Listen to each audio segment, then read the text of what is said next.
Bonjour mes amis, que Dieu vous bénisse tous. Au nom du Seigneur Jésus-Christ, soyez tous bénis.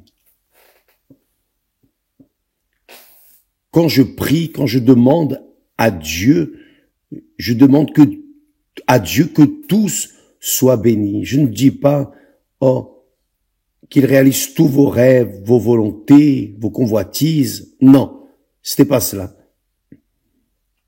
Je parle de cette manière, que Dieu, dans son infinie compassion et miséricorde, vienne ouvrir la compréhension de chacun de vous, pour que chacun vienne comprendre sa volonté pour sa vie. Et sa volonté est la meilleure. Dieu veut toujours le meilleur pour nous. Donc, quand cela se produit, la personne, c'est comme si la personne comprenait, elle comprend, ça y est, j'ai compris, maintenant j'ai compris. C'est ce que nous voulons, qu'il vienne vous faire comprendre sa sainte parole. Comme c'est arrivé avec moi. Comme c'est arrivé avec moi. Parce que je me souviens, et j'ai déjà dit cela ici plusieurs fois, mais il convient de le rappeler, car je me sens plus confortable pour parler d'une expérience personnelle que j'ai eue avec Dieu, parce que on dirait que c'est plus facile pour que les personnes comprennent. Donc, dans cette expérience que j'ai eue, je n'étais pas à l'église, je ne pensais pas à Dieu, je ne parlais à personne, j'étais en train de marcher vers mon travail. Et quand je marchais, j'avais mes livres de l'école sous mes bras. Et j'étais en train de penser à mon futur. J'étais dans ce doute, si j'allais faire mathématiques ou ingénierie, si je ferais économie. J'étais entre ces options, pensant dans mes projets, pensant à mon futur. J'avais 19 ans. Environ 19 ans, 18, 19 ans. Et alors, pensant, qu'est-il arrivé? Vers midi, le soleil était à son summum, je marchais, mon emploi était rue 7 septembre, je sortais et j'allais vers cet endroit. Et du rien, vous savez, du rien, Dieu m'a parlé. Il m'a dit ces mots. C'est le Saint-Esprit qui m'a dit: et que servirait-il à un homme de gagner tout le monde s'il perdait son âme? Ce sont les mots du Seigneur Jésus. Que servirait-il de gagner tout le monde et perdre ton âme? Je pense à mes plans, mes projets, dans la réalisation de ma volonté. Quand il m'a dit cela, du rien, ça c'est ce qui est important, parce que si j'étais en train de méditer dans la parole de Dieu, si j'étais à l'église, si j'étais en train de cheminer vers l'église, tout cela pourrait renvoyer à des pensées à Dieu, mais c'était pas cela, c'était rien de cela, zéro. J'étais juste en train de penser à mes propres rêves. Mais là, quand le Saint-Esprit m'a dit « Que servirait-il de gagner tout le monde et de perdre ton âme ?» Quand il m'a dit cela, c'est resté clair, transparent, sans aucun doute, zéro, aucun doute. J'ai compris ce que Dieu voulait de moi. J'ai compris. Et j'ai sursauté. Et cette parole n'est plus sortie de ma pensée, plus jamais, plus jamais. C'est l'un des textes sacrés qui attire le plus mon attention, parce que ce que j'ai compris et ce que je comprends, c'est que quand le Seigneur Jésus a dit « Et que servirait-il à un homme de gagner tout le monde s'il perdait son âme ?» C'est une question.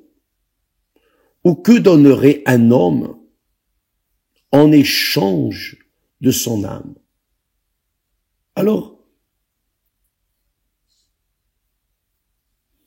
j'ai eu cela dès mon enfance. J'étais catholique. Comme tout Brésilien naturellement né catholique, mais j'avais aussi la tendance au spiritisme. Je fréquentais un centre spirit. Et alors, que s'est-il passé? Ces mots ont ouvert ma pensée, mon entendement, parce que j'avais une peur, une frayeur. Vous n'imaginez pas de la frayeur que j'avais déjà jeune. Je portais en moi aussi une frayeur d'aller en enfer. Je savais que j'avais une âme. Je savais que mon âme, si elle allait en enfer, elle serait irrémédiablement perdue. Quand le Saint-Esprit m'a convaincu de cette parole, lorsqu'il m'a fait ouvrir la compréhension, lorsqu'il m'a fait comprendre parfaitement cette parole,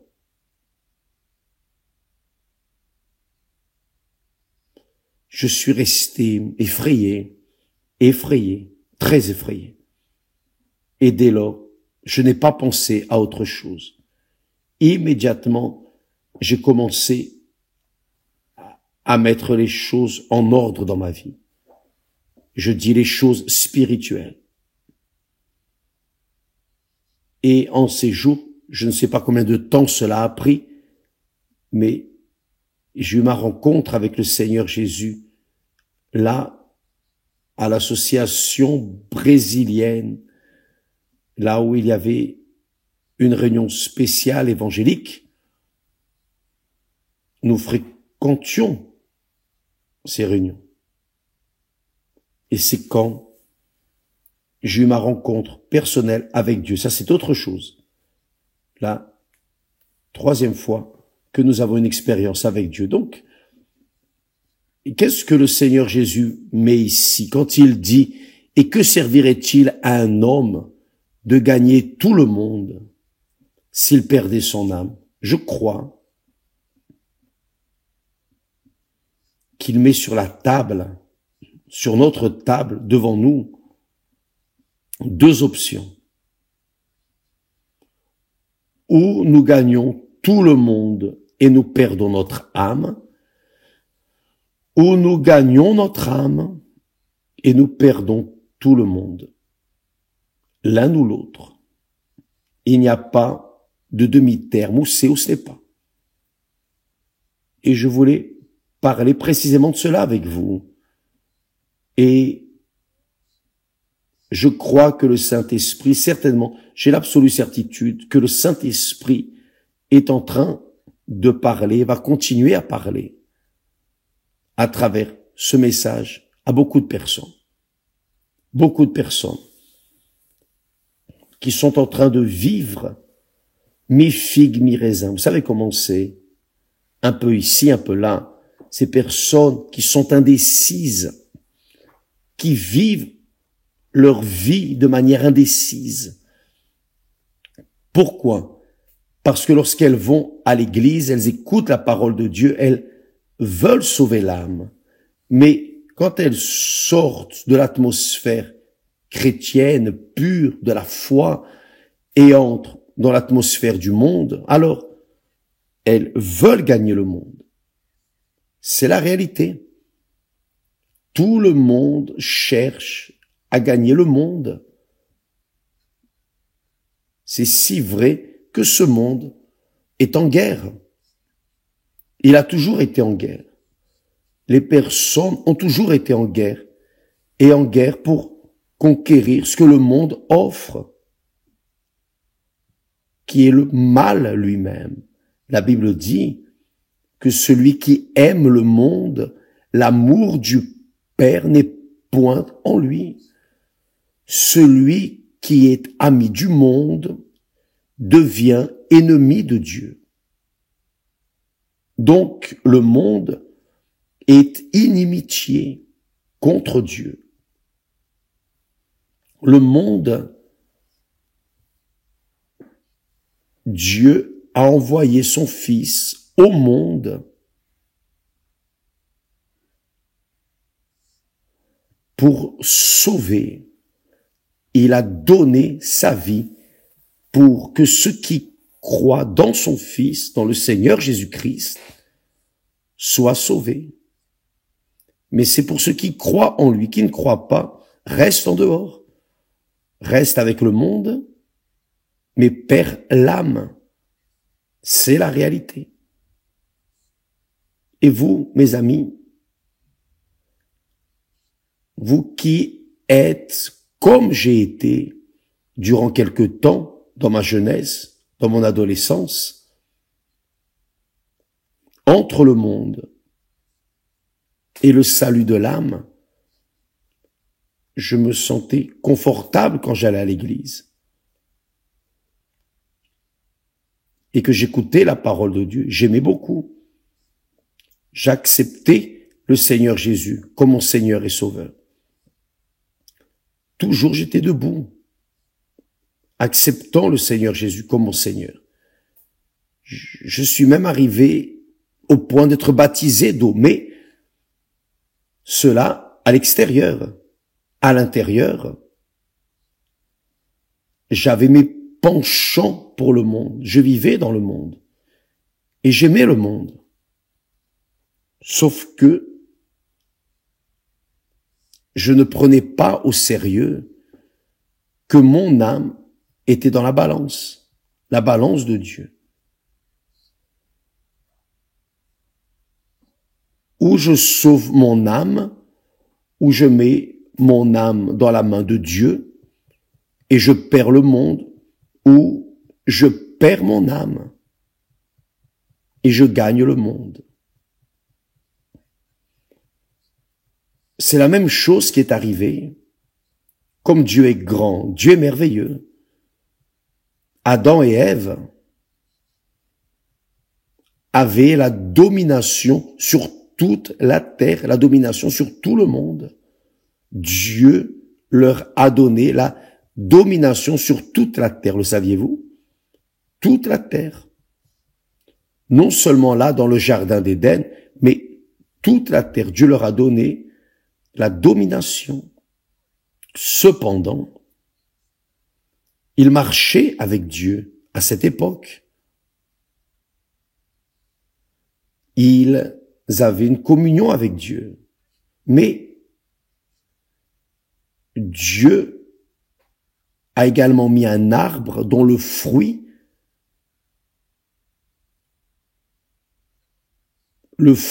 qui donnait la connaissance du bien et du mal. Adam et Ève ne connaissaient que le bien. Ils ne connaissaient pas le mal. Et parce qu'ils ne connaissaient pas le mal, il y avait une communion entre eux et Dieu, une parfaite communion, parce qu'ils vivaient dans le bien. Ils étaient du bien, des personnes de bien. Donc, il y avait une communion avec Dieu.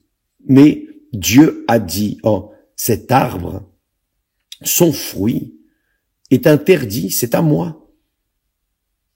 Le jour où vous goûterez ce fruit, alors vous connaîtrez le mal. Ne touchez pas à cet arbre. Ne touchez pas à cet arbre.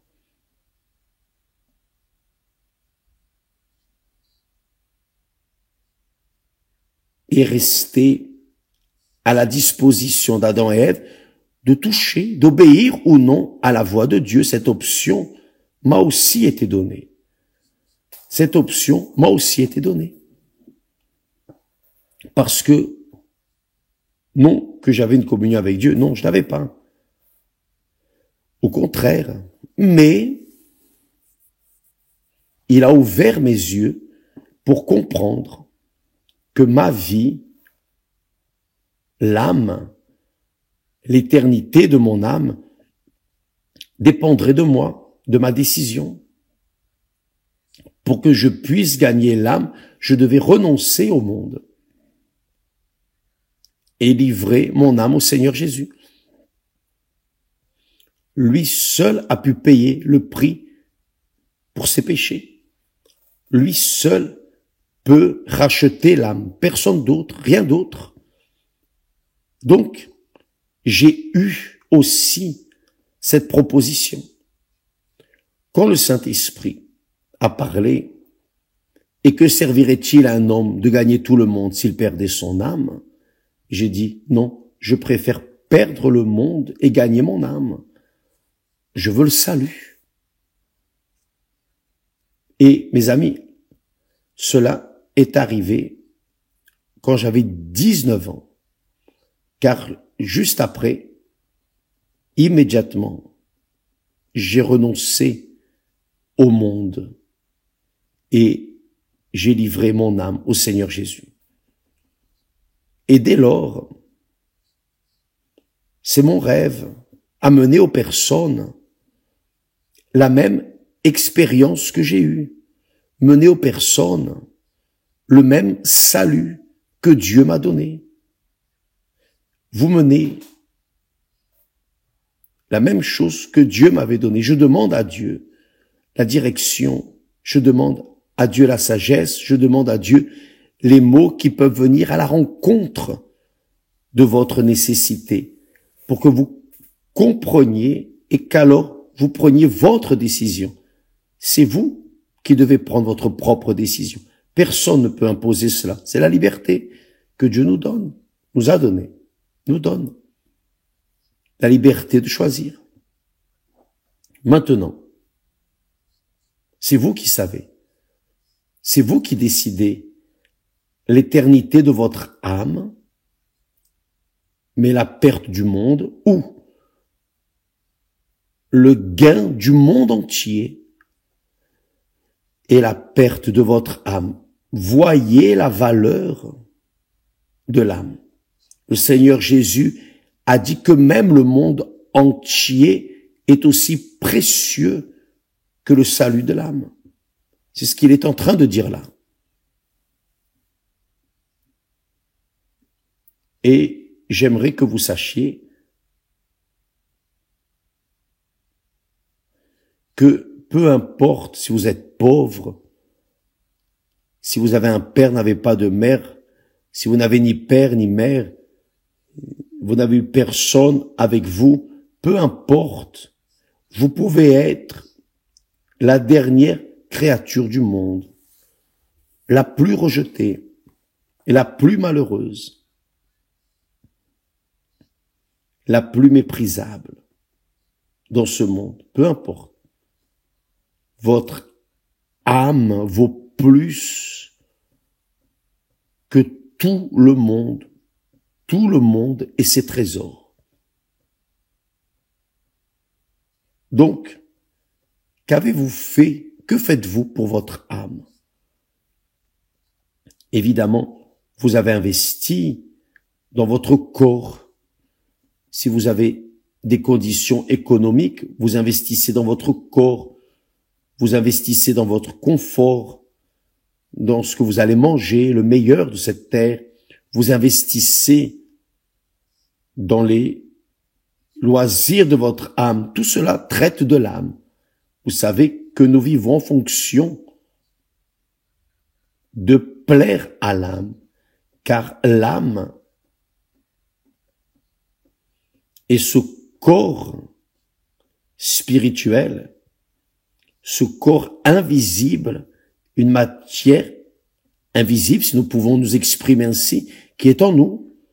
C'est notre âme qui sent la douleur, c'est notre âme qui sent la tristesse, c'est notre âme qui sent l'angoisse, c'est notre âme qui sent le vide, c'est notre âme qui sent la dépression, c'est notre âme qui sent l'allégresse aussi, c'est notre âme qui sent le plaisir de manger, plaisir dans le sexe, plaisir, tout genre de plaisir. C'est notre âme, c'est l'âme qui saute d'allégresse pour le plaisir, les plaisirs du monde.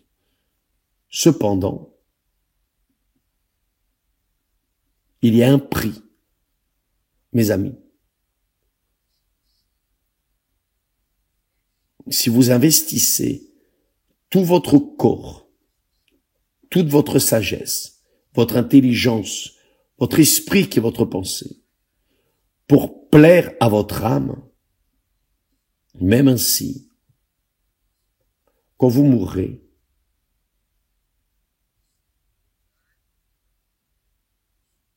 vous allez souffrir de la même façon comme l'âme a souffert sur terre. Vous allez souffrir en termes absolument impossibles à parler, à prononcer. Tellement la douleur, la souffrance sera grande, car c'est ce que le Seigneur Jésus dit, c'est ce que le Seigneur Jésus enseigne. Il dit que là, il y aura des pleurs et des grincements de dents quand l'âme est perdue, quand la personne meurt sans le salut de son âme. Elle meurt en essayant de conquérir le monde et elle finit par perdre son âme. C'est la réalité. Le Seigneur Jésus a dit que là, il y aura des pleurs et des grincements de dents. Le tourment est éternel. Donc, l'âme ne meurt pas. Vous savez que l'âme ne meurt pas. Saviez-vous que l'âme ne meurt pas? Elle ne meurt pas. Que ce soit l'âme du bon ou l'âme du méchant. Que vous soyez bon ou non, religieux ou non, l'âme ne meurt pas. L'âme ne meurt pas, bien sûr.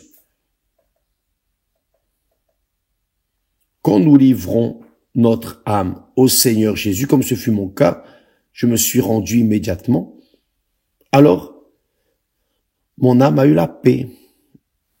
C'est le premier symptôme que l'âme est sauvée. C'est la paix. La paix. Quand vous recevez le pardon de vos péchés, quand vous avez votre nom enregistré dans le livre de vie, quand Dieu, dans la personne du Saint-Esprit, fait de vous une nouvelle créature, alors vous avez la paix, bien qu'il y ait des luttes extérieures. Vous avez des luttes, nous tous nous avons des luttes, nous tous nous avons des tribulations, des problèmes. Nous passons tous par là, nous tous. Il n'y a pas eu un prophète, ni même le Seigneur Jésus lui-même, même le Seigneur Jésus ici sur terre, n'a eu de tranquillité, disons, extérieure de la chair. Non, il a toujours eu des problèmes, toujours il a eu des problèmes. Mais il a vaincu le péché, il a vaincu le diable, il a vaincu le monde, et il a conquis les âmes, il a sauvé les âmes de ceux qui ont cru en lui avec sincérité et vérité, comme ce fut le cas de mon âme. Donc, parce que j'ai reçu cela du Seigneur Jésus, alors j'ai la paix. Pour moi, Si je pars aujourd'hui, si je laisse ce corps aujourd'hui, je suis heureux de la vie. Pourquoi? Parce que tant que je suis ici dans ce monde, je cours le risque. Donc, plus tôt je pars, plus mon salut a la garantie. Mais ce que je veux que vous sachiez, c'est cela.